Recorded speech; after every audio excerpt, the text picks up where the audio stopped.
We are back on the town hall to talk about something that will affect all of us this weekend. Daylight saving time ending. You probably have Sunday circled on the calendar, not just for the Bills-Jets game, but also because it's that time of year that we fall back. And almost as predictable as daylight saving is the yearly debate about it. So cue our next segment. First, a quick refresher for you. It was in 1784 that Benjamin Franklin wrote an essay about reducing the cost of light.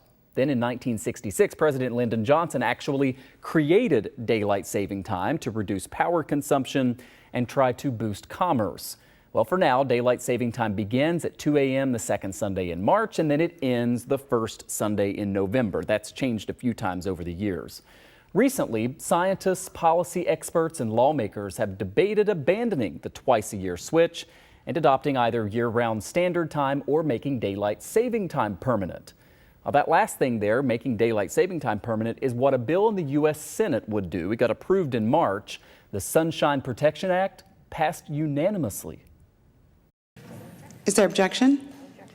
Without objection, so ordered. Thank you, Madam President. And as the day goes on, I look forward to others will be coming to the floor here in a moment. You'll see it's an eclectic collection of members of the United States Senate in favor of what we've just done here in the Senate, and that's to pass a bill to make daylight savings time permanent.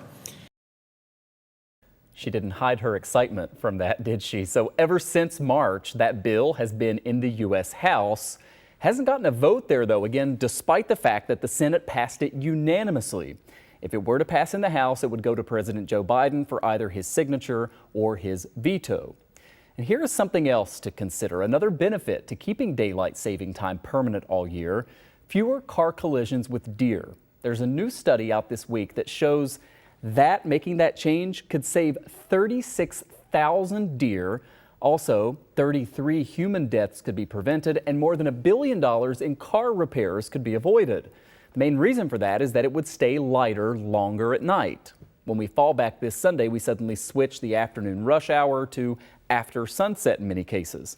In the 2 weeks after we fall back each year, research shows a spike in car accidents involving deer up about 16%.